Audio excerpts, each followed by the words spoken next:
Kata Abdullah bin Mas'ud, Allah yang akan menjadi pelindungku.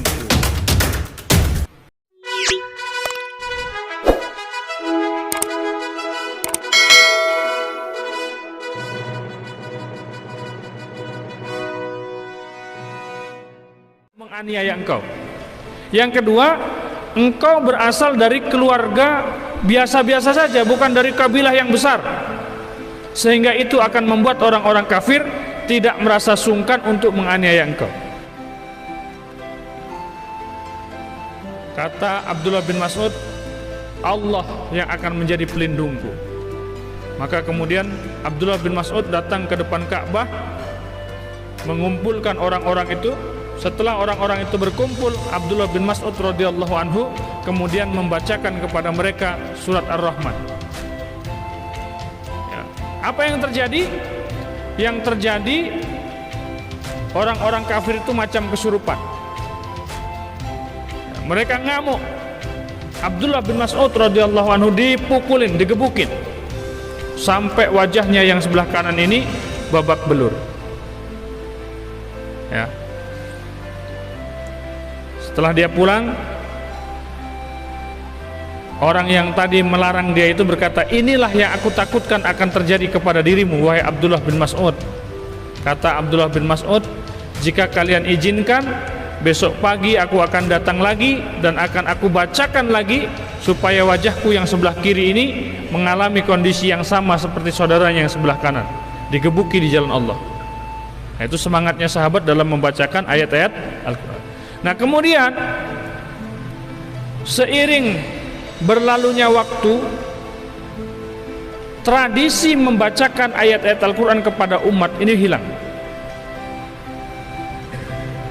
Ya, tradisi membacakan ayat-ayat Al-Quran kepada umat itu hilang.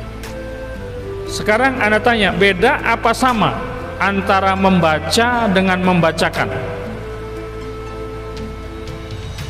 Sama apa beda? Membaca dengan membacakan beda. Yang dilakukan Rasulullah tadi di dalam surat Al-Jumu'ah ayat kedua itu membaca apa membacakan? Membacakan. Yang dilakukan oleh para peruqyah itu membaca apa membacakan? Membacakan. Mana lebih berat, membaca apa membacakan? Membacakan. Nah, dalam rentang waktu yang cukup panjang, tradisi membacakan ayat-ayat Al-Quran ini hilang. Tiba-tiba, jauh jaraknya dari Rasulullah, di akhir zaman, ada sekelompok orang seperti antum, yang kerjanya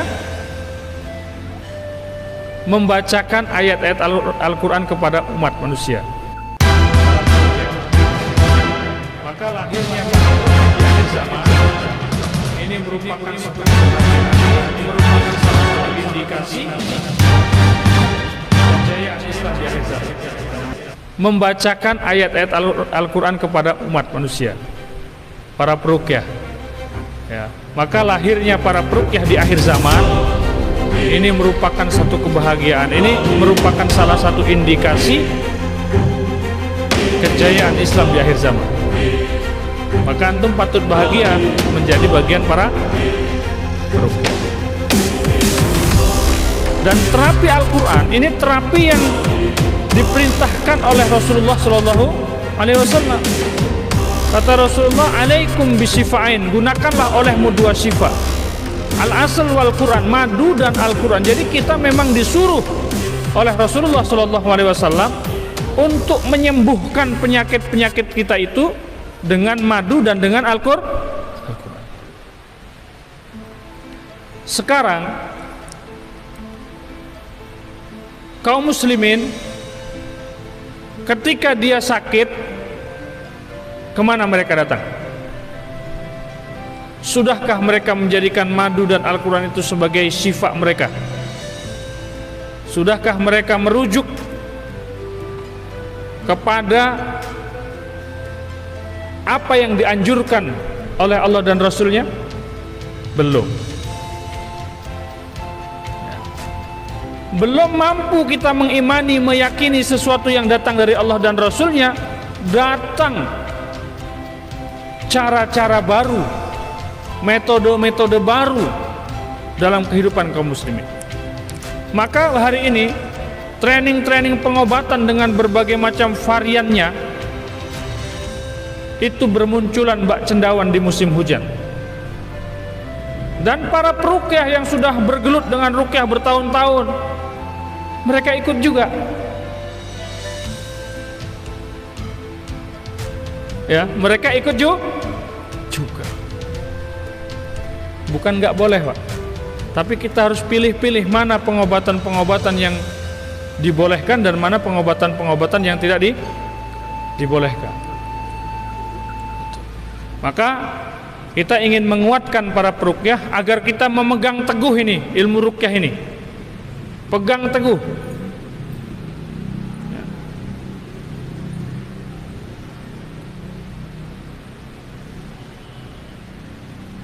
Saya kasih ibarat, Pak. Saya kasih perumpamaan. Ada seorang bapak punya jam antik.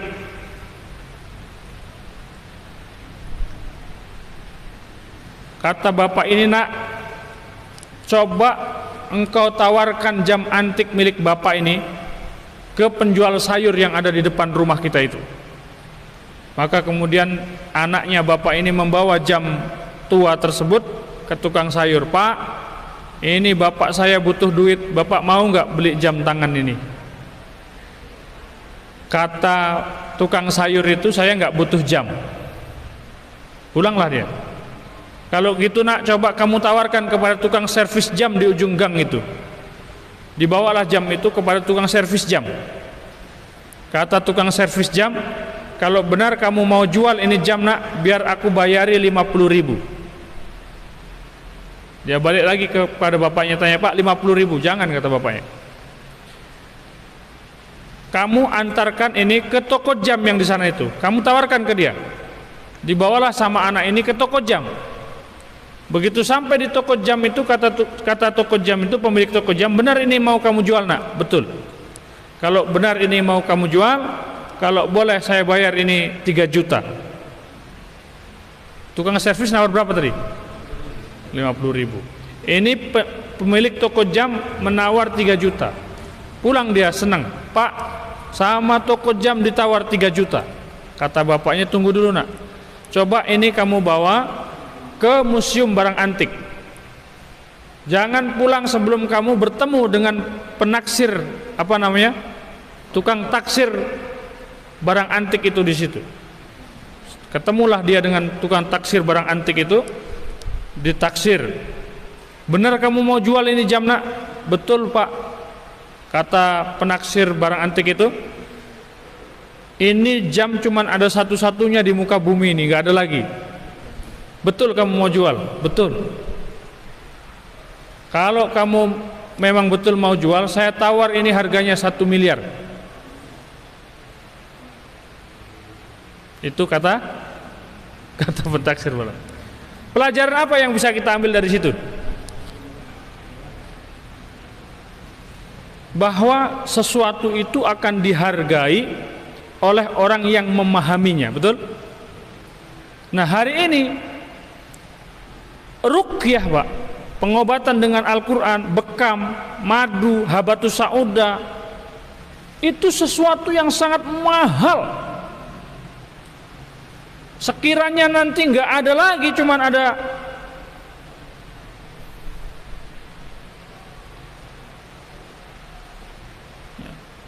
kalau bukan kita yang menghargai, maka orang akan meremehkan itu. Seharusnya bagaimana? Seharusnya kita itu mengimani, meyakini, mempercayai bahwa apa-apa yang datang dari Allah dan Rasulnya ini pasti benar, gak mungkin salah. Masukkan itu di dalam hati kita, masukkan iman di hati kita bahwa sesuatu yang datang dari Allah dan Rasulnya pasti benar, tidak mungkin salah. Berobat dengan madu, berobat dengan Al-Quran, berobat dengan bekam, dengan habatus sauda, Nabi sampaikan, alaikum bihabatu sauda, inna fiha sifaun min kulli da'in ila sam. Caranya begini Pak, ambil itu habatu sauda. Nanti setelah habatu sauda itu ada di tangan kita, sebelum habatu sauda itu masuk ke dalam tubuh, masukkan dulu iman ke dalam hati. Wahai habatu sauda, aku tidak tahu siapa dirimu dan aku tidak tahu apa kandungan yang ada pada dirimu. Yang aku tahu, Rasulullah SAW memerintahkan, alaikum bihabatu sauda, inna fiha sifaun min kulli da'in ila sam. Gunakanlah habatu sauda karena di dalamnya terdapat kesembuhan bagi segala macam penyakit kecuali mati. Kalau Rasulullah yang bilang, aku pasti percaya, aku imani, aku yakini, aku percayai dan aku nggak ragukan sedikit pun. Iman itu masukkan dulu di hati. Ya. Begitu iman itu sudah masuk ke dalam hati, baru habatu saudanya dimasukkan ke dalam tubuh, Pak. Bismillahirrahmanirrahim. Masih sangat lucu kalau ada peruqyah masih pakai obat-obat yang subhat.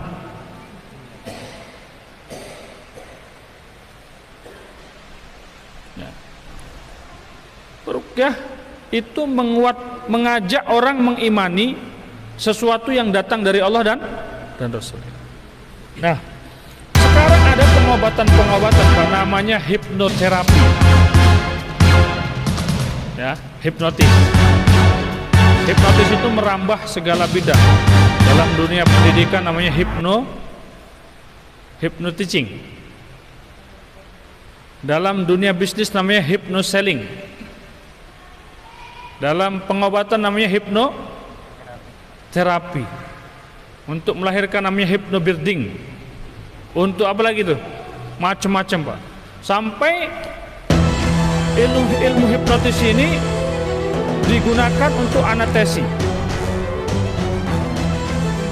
Jadi orang Pak dibelek tanpa obat bius, nggak ngerasakan sakit. Bisa ya?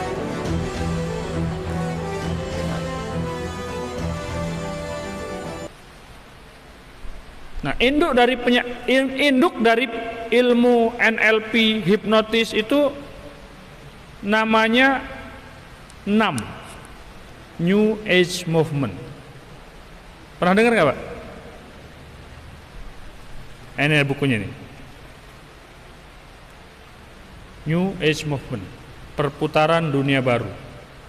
Jadi ajaran New Age Movement ini udah seperti agama. Jadi dia mencomot dari berbagai macam ajaran, wisdom, kebijaksanaan, ya, digabungkan menjadi satu, kemudian ditawarkan kepada kita. Padahal kita adalah satu kaum yang sudah memiliki satu konsepsi dalam segala hal.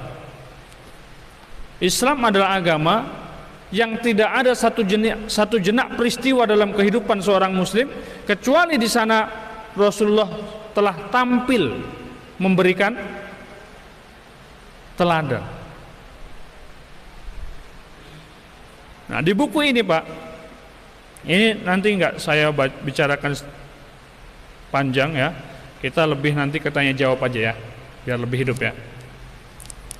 Di buku ini disebutkan bahwa NLP atau Neurology Language Programming, pemrograman bahasa otak,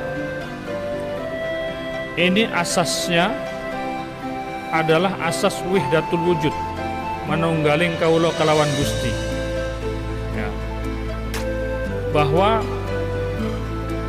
ujung-ujungnya nanti orang itu nggak memerlukan Allah lagi. Yang diperlukan apa? Yang diperlukan cukup percaya diri, ya, kemudian menyelaraskan pikiran dengan alam semesta. Ketika energi yang ada pada diri kita sudah selaras dengan alam semesta, maka alam semesta akan merespon dan apa yang akan kita inginkan itu akan kita dapat. Itu ajaran-ajarannya seperti itu.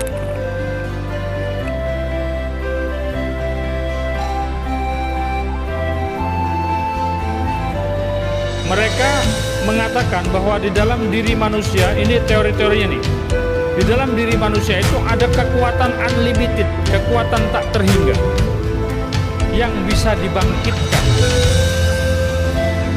Kalau Anda ingin kekuatan tak terhingga yang ada pada diri Anda itu dibangkitkan, silahkan ikut training kami 2 juta. Nah gitu.